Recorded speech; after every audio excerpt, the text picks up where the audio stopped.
Selamat pagi, Bapak Ibu, Saudara sekalian yang dikasihi Tuhan. Di pagi hari ini kita bersyukur dapat berjumpa kembali di dalam doa pagi. Dan sebelumnya, mari kita berdoa. Bapa Surgawi, kami bersyukur di pagi hari ini. Tuhanlah yang telah membangunkan kami dengan kesehatan. Dan pada saat ini kami hendak disapa dengan sabda Tuhan. Roh Kuduslah yang menolong kami. Dalam nama Tuhan Yesus Kristus kami berdoa. Amin. Pembacaan Alkitab pada saat doa pagi hari ini diambil dari Mazmur pasal 50 ayat 1 sampai 6. Allah Tuhan yang Maha Kuasa. Yang Maha Kuasa, Tuhan Allah berfirman dan memanggil bumi dari terbitnya matahari sampai kepada terbenamnya. Dari Sion, puncak keindahan, Allah tampil bersinar. Allah kita datang dan tidak akan berdiam diri. Di hadapannya, api menjilat sekelilingnya, bertiup badai yang dahsyat. Ia berseru kepada langit di atas dan kepada bumi untuk mengadili umatnya. Bawalah kemari orang-orang yang kukasihi, yang mengikat perjanjian dengan aku berdasarkan korban sembelihan. Langit memberitakan keadilannya, sebab Allah sendirilah hakim. Di pagi hari ini kita akan merenungkan sebuah tema, yaitu Allah hakim yang adil. Berbicara soal keadilan, seringkali orang dapat apatis terhadap keadilan. Keadilan dapat atau seringkali berpihak kepada yang kuat. Yang kuat, yang punya kuasa, dapat kasusnya dimenangkan.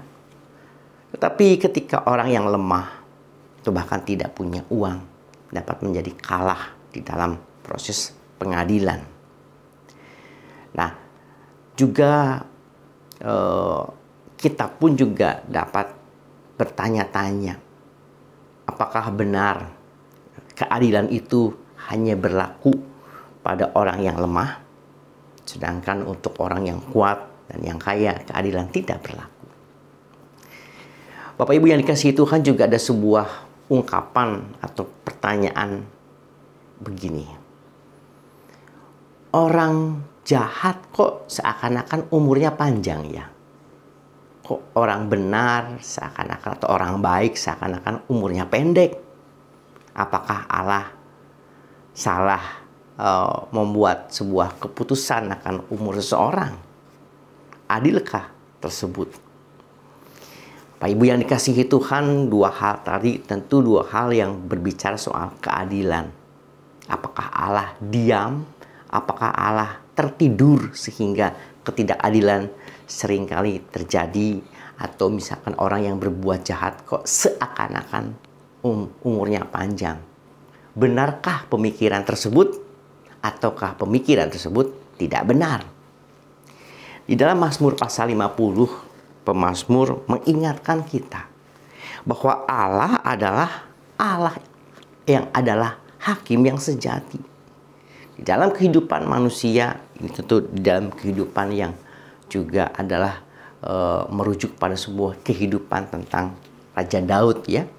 Meskipun Mazmur pasal 50 bukan ditulis oleh Raja Daud, tetapi kumpulan refleksi ini mengingatkan tentang sebuah kerinduan pada sosok Daud sebagai raja yang merefleksikan tentang Allah adalah Allah hakim yang adil. Dan Allah tidak pernah tertidur ketika kejahatan itu ada di dalam kehidupan bangsa Israel. Nah, yang mau kita lihat di sini adalah di ayat yang ketiga. Allah kita datang dan tidak akan berdiam diri. Ini mengingatkan kita bahwa Allah tak pernah tidur. Ya. Allah tak pernah tidur dalam pengertian kalau ada sebuah peristiwa ketidakadilan terjadi.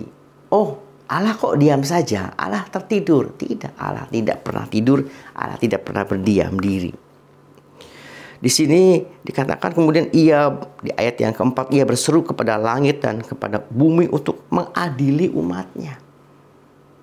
Artinya tidak ada sesuatu pun yang terluput dari Allah sebagai hakim. Yang kelima, bawalah kemari orang-orang yang kukasihi yang mengikat perjanjian. Artinya Allah tetap peduli terhadap orang yang mengasihi Dia. Langit memberitakan keadilannya sebab Allah sendirilah hakim. Di sini kembali muncul ada dua kata yang menarik, bahwa langit memberitakan keadilan sebab Allah sendirilah hakim. Allah yang adalah hakim seluruh dunia, Dia adalah hakim yang adil. Apa makna dari pengertian ayat ini? Allah sendirilah hakim dan Dia adalah hakim yang adil. Di sini mengingatkan kita tentang dua porsi. Yang pertama tentang pengakuan bahwa Allah adalah hakim dan Allah yang menyatakan keadilan. Allah tidak akan terus membiarkan ketidakadilan, tetapi keadilan itu nyata oleh Allah untuk dihadirkan. Oleh karena itu kita pun mengingatkan kita tentang peran kita. Peran kita sebagai umat adalah memperjuangkan keadilan. Ketika ada ketidakadilan, kita diharapkan tidak diam saja. Kita berjuang untuk menyatakan kebenaran. Kita berjuang untuk menyatakan keadilan. Ketika sekeliling kita hadir di dalam suasana yang tidak adil, kita pun dipanggil untuk menyatakan kebenaran dan keadilan. Tetapi yang kedua mengingatkan kita tentang porsi kita. Ada sebuah porsi di mana Tuhan memanggil kita untuk menyatakan keadilan, tapi juga kita menyadari ada bagian yang bukan porsi kita. Menjadi hakim itu bukan porsi kita.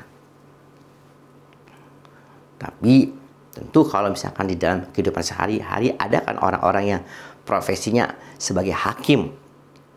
Ketika orang profesinya sebagai hakim, tentu dia juga diberikan otoritas dari Tuhan untuk menjadi hakim. Meskipun menjadi hakim, dapat menjadi hakim yang benar di mata Allah, atau hakim untuk hanya kepentingan diri sendiri yang dibutakan oleh ego manusia. Tetapi pada poin ini juga mengingatkan kita, orang yang mampu berdamai dengan dirinya sendiri adalah orang yang menyadari apa yang menjadi bagian dirinya dan apa yang menjadi porsi Tuhan. Porsi Tuhan adalah Dia lah hakim kehidupan manusia. Tuhan tak pernah tidur. Jadi benarkah ungkapan yang menyatakan kok seakan-akan orang yang jahat umurnya panjang? Apakah benar ungkapan tersebut? Tentu tidaklah tepat. Karena umur di tangan Tuhan. Tapi kalau ada orang yang berbuat jahat, berbuat tidak benar, kok seakan-akan masih diberikan umur yang panjang? Berarti salah satunya Tuhan masih memberikan kemurahan dalam hidupnya untuk bertobat. Bukan berarti karena berbuat jahat diberi umur panjang. Salah. Yang betul adalah Tuhan masih memberikan kemurahan dalam hidupnya untuk bertobat.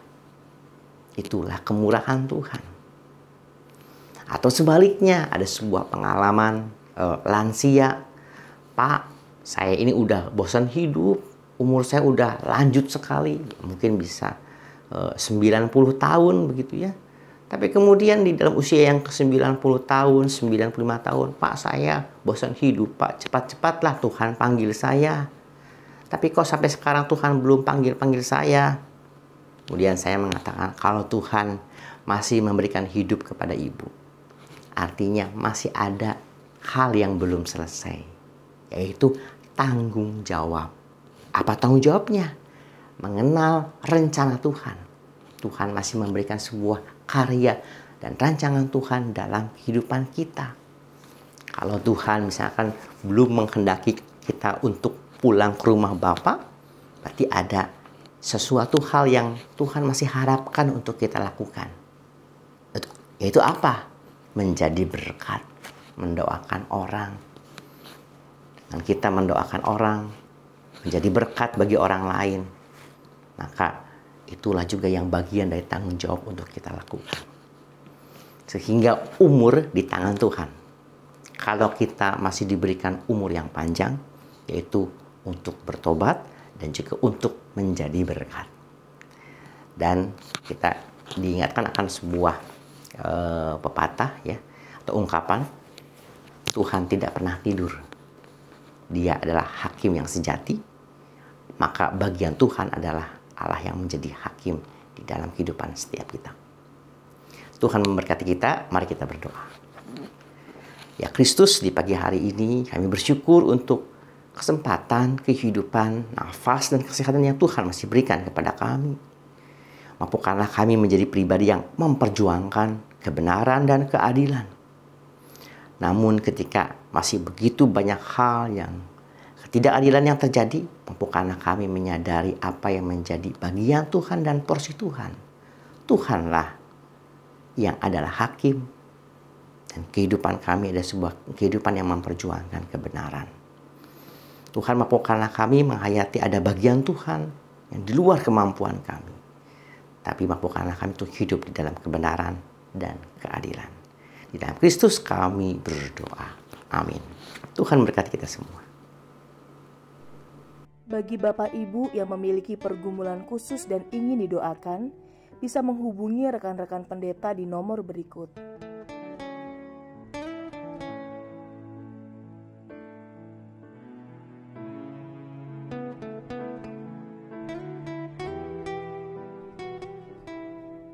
Tuhan Yesus memberkati.